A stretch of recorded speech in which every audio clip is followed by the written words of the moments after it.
Turin, a city caught between mist and light, where arcades stretch like silent corridors and fog drifts from the distant Alps. A city that feels suspended between history and dream, and where beauty is never loud. And as the day fades, the streets deepen into shades of purple, where every corner seems to hold a secret. Yet for all its beauty, Turin is a city of secrets, where history seems to fold in on itself. Its cafes, the Fiorio, the Biccherin, the San Carlo, the Blatti, and the Mulassano, and countless others, were once more than elegant refuge for coffee, chocolate, and hazelnut. In the 19th century, they became discreet headquarters for the conspirators of the Risorgimento, whispering the plans for Italy's unification beneath crystal chandeliers and over porcelain cups. Even today, the foggy streets and the persistent drizzle give the city a winter mindset, a reflective, slightly melancholic air, as blurred as the neon lights that flicker under its arcades, as though the Alps themselves carry the memory of every hushed plot. The city's mystique is inseparable from its rulers, the Savoys, whose origins are as blurred as the alpine mists. The meaning of the Bianca Mano, the white hand of their legendary founder, remains a mystery. Turin's history is layered and sometimes dark, its streets and arcades folded with subtle intelligence and ambitions of a dynasty that navigated centuries of European politics with remarkable cunning. Turin has long been drawn to the esoteric. Its Egyptian museum, one of the largest outside Cairo, evokes rites and mysteries of the ancient world. The city also sits at the apex of what occult scholars call the white and black triangle, a metaphysical link connecting Lyon, Turin, and Prague. Lyon associated with light, learning, and Catholic mysticism, Prague with shadow, secrecy, and alchemy, and Turin balancing between them, both luminous and obscure. This symbolic triangle hints at Turin's historical role as a crossroads of European power, faith, and hidden knowledge. The Shroud of Turin, carefully guarded by the Savoys for centuries, the very cloth with which Christ was draped after his crucifixion, adds to the sense that this is a city with a destiny written in cloth and faith. Even its pleasures carry a hint of the arcane. The emerald wrappers of the Gianduiotti chocolates glint like tiny jewels in shop windows, a sweet echo of the city's refined taste, where coffee, chocolate, and hazelnut swirl in subtle, lingering layers. Outside, the Sacra di San Michele rises from fog, a monastery whose architecture could have inspired the pages of Umberto Eco's The Name of the Rose, and whose labyrinth halls recall the shadowy intelligence of Turin itself. Eco, too, set part of his cemetery of Prague amid Turin's streets of espionage and secret knowledge. The city has inspired artists and philosophers alike. Giorgio de Chirico's metaphysical paintings transform Turin's arcades and piazzas into haunting dreamscapes, where silence and shadow seem alive. And here Nietzsche spent his final years, collapsing into madness in 1889 after an act of compassion for a beaten horse, a tragic, paradoxical end in a city of paradoxes. Turin, then, is a place where history and imagination entwine. Its streets and monuments are not merely physical, but psychological landscapes, layered, mysterious, and quietly profound, inviting those who walk them to wonder whether the city is revealing its secrets or keeping them. Turin's beauty has always been deliberate, the work of a dynasty that built as much in mind as in stone. The House of Savoy, with their origins lost in the fog of the Alps, thought of themselves as more than rulers. They were custodians of destiny. Guarding the Shroud of Turin was not just piety, it was a public reminder that heaven had chosen their line. They layered their identity as they layered their titles. Kings of Jerusalem, Cyprus, and Armenia, Dukes of Savoy, Vicars of the Holy Roman Empire, Counts of Maurienne, Marquises of Saluzzo, and even a Pope. The ambition of the Savoys can be read in brick and marble.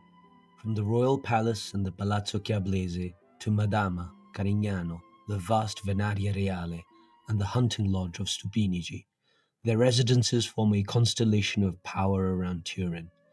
The Savoys were able to transfigure the humble red brick of Piedmont into Baroque splendor. Facades rippling with stucco and gilt, interiors overflowing with mirrors, frescoes, and gilded light.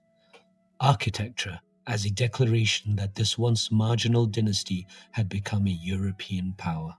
For all their ambition, the Savoys never were reckless dreamers. They were pragmatic to the bone, calculating, patient, even cold when necessary. When French troops advanced on Turin, Duke Charles III did not make a doomed last stand. He left with his family, the Infanta Beatrice, their children, and the shroud itself, preserving both bloodline and relic. Their foreign policy was summed up in the Piedmontese saying, Savoia fa la spola, Savoy works the shuttle, weaving between France, Spain, and Austria, shifting alliances as deftly as weavers' hands.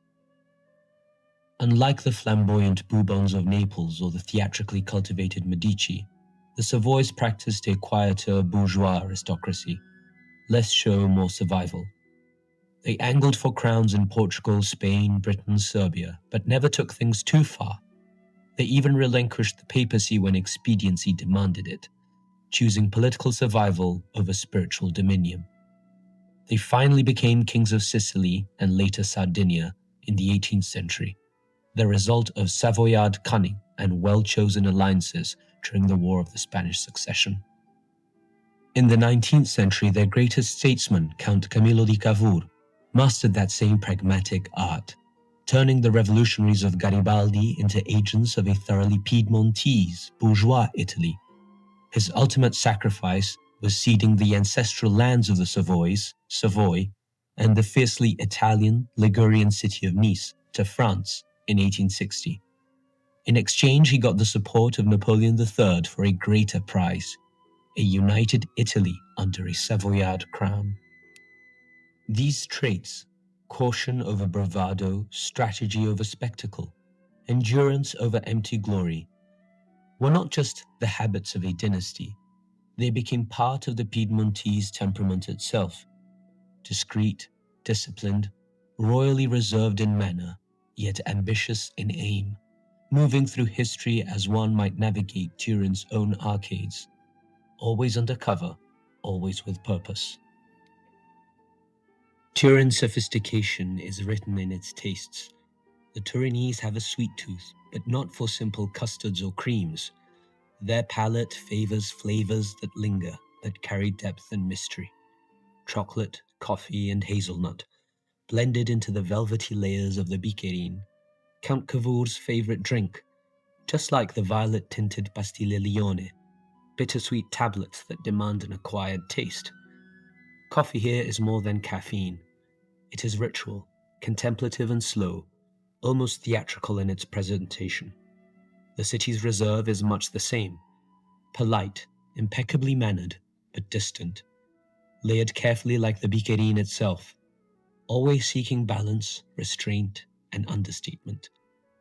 Unlike the exuberant espresso culture of Naples, Turin's cafes are places of poise and reflection, where French elegance meets Alpine Germanic rigor and Italian intelligence. The same chemistry that produced one of Europe's most rationalized, centralized, and efficient bureaucracies, a system as disciplined and carefully layered as the flavors of the city itself. Turin's genius was its intelligence, cool, pragmatic, quietly decisive. While revolutions blazed across Italy, here they were co-opted and tamed. Garibaldi fought with fire, but in the end, even he was curbed, forced to surrender his birthplace, Nice, when Cavour sacrificed it to France in exchange for support. Victor Emmanuel II kept his regnal number, and Piedmontese laws were simply extended across the peninsula. Many said it was not the Kingdom of Italy under the Savoys, but the Piedmontese kingdom enlarged to Italy. It was here that the two Italies met, the passionate volcanic south and the cerebral reserved north, and it was the Piedmontese temperament that prevailed. Behind it stood Cavour, whose face still looks down from Turin streets, the architect of unity by diplomacy and bureaucracy rather than the battlefield. For the Savoys had built one of Europe's most centralized and efficient administrations, cold but effective, giving them the means to turn a duchy into a kingdom and a kingdom into a nation. For all their pragmatism, the Savoys were profoundly Catholic. Their faith guided both rule and ambition. Charles Philibert, known as Testa di Ferro, urged his son and successor to remain steadfast. Hold fast to the faith, for it is the pillar of our house.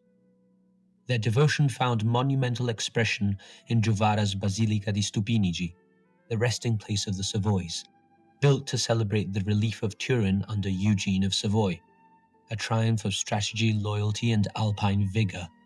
Like the mountains themselves, the Savoys stood firm, protecting Italy from Protestant heresy. Even across the Channel, the reputation for stamping out Piedmontese Waldensian Protestantism was known. Oliver Cromwell threatened to send the Commonwealth Navy against them, while John Milton immortalized the massacre of the Waldensians, a dark echo of the tensions they navigated with iron resolve. The orders of St. Maurice and the Holy Annunciation were constant presences in their spiritual life, the former linking the dynasty's Catholicism to their Alpine roots.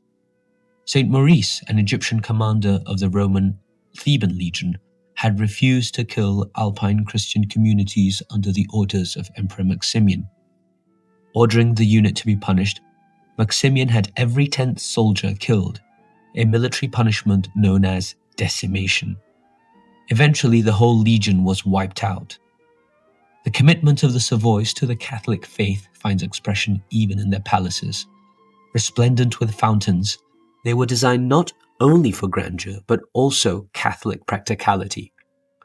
Waterways ensured a fresh supply of fish, avoiding meat on Fridays and Lent, enabling a rich Piedmontese cuisine perfectly in line with strict Catholic dietary practices, remarkable for a region far from the sea. Turin and Piedmont are a land of industriousness, where ambition meets precision and work is both art and ritual, from the gleaming factories of Fiat to the enduring influence of the Agnelli dynasty. The city has long been a cradle of invention and enterprise. Yet even in their industry, the Turinese practice a kind of sprezzatura, controlled elegance, a careful balance between effort and grace. Nostalgia lingers for the manufacturing past, the hands-on craft that built both wealth and character. Yet this industriousness extends beyond machinery, into the kitchen, the cafe, the small rituals of daily life. It was during the hardships of Napoleon's rule, when chocolate was scarce, that Piedmontese ingenuity turned necessity into delight, blending rich local hazelnuts with cocoa to create the smooth, velvety gianduiotto. Here, practicality and refinement meet, a sweet emblem of the region's genius and understated ambition. Turin moves with quiet purpose. Its palaces, cafes, and workshops bear the mark of mystery, ambition, pragmatism, faith, sophistication, intelligence, and industriousness.